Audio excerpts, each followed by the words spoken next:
Hi viewers. The subject of this video is origins and meanings of proverbs. Watch the video and subscribe to our channel for more updates. White elephant. White elephants were once considered highly sacred creatures in Thailand. The animal even graced the national flag until 1917, but they were also wielded as a subtle form of punishment. According to legend, if an underling or rival angered a Siamese king, the royal might present the unfortunate man with the gift of a white elephant.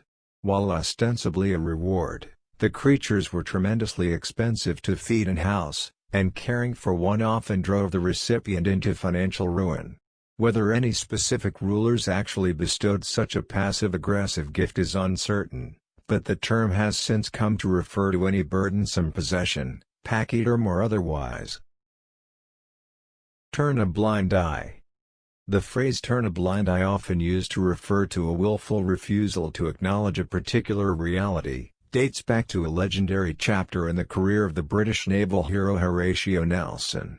During 1801's Battle of Copenhagen, Nelson's ships were pitted against a large Danish-Norwegian fleet. When his more conservative superior officer flagged for him to withdraw, the one-eyed Nelson supposedly brought his telescope to his bad eye and blithely proclaimed, "I really do not see the signal." He went on to score a decisive victory. Some historians have since dismissed Nelson's famous quip as merely a battlefield myth, but the phrase turn a blind eye persists to this day. Crocodile tears. Modern English speakers use the phrase crocodile tears to describe a display of superficial or false sorrow, but the saying actually derives from a medieval belief that crocodiles shed tears of sadness while they killed and consumed their prey. The myth dates back as far as the 14th century and comes from a book called The Travels of Sir John Mandeville.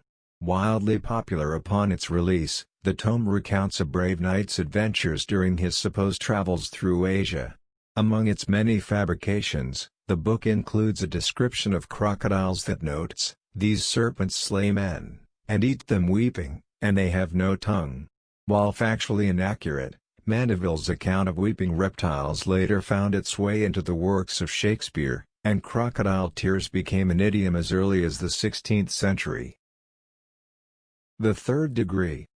There are several tales about the origin of the third degree, a saying commonly used for long or arduous interrogations.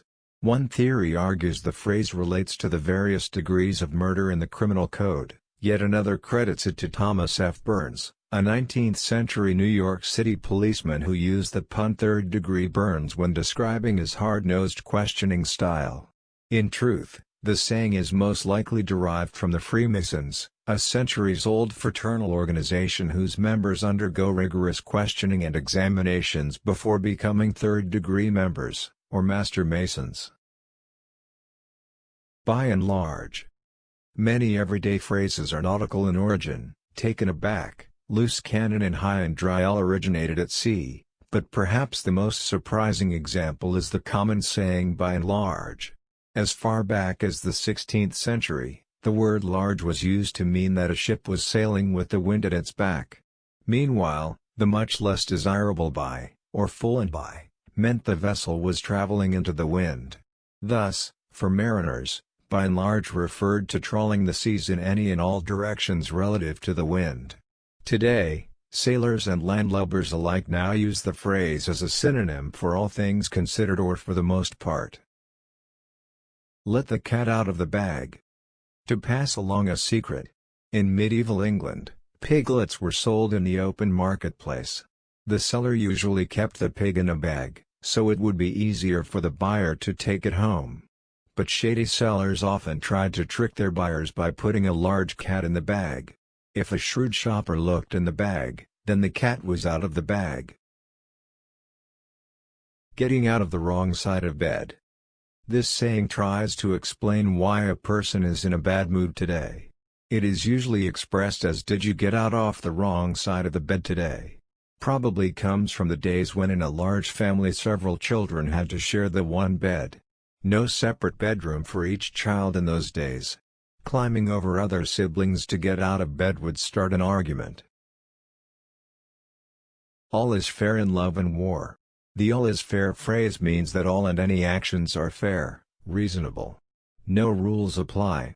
The in love and war phrase is a short description of life in the world we live in. As one person stated it, the rules of fair play do not apply in love and war. The saying all is fair in love and war is usually used in a light-hearted way to describe some action that is a little unusual for the circumstances in which it took place. A stitch in time saves 9. Repair something before the damage gets worse. Perhaps there are nautical-themed proverbs, so many naval words and phrases are found in English. This could relate to a sailmaker repairing sails rather than a tailor repairing clothes.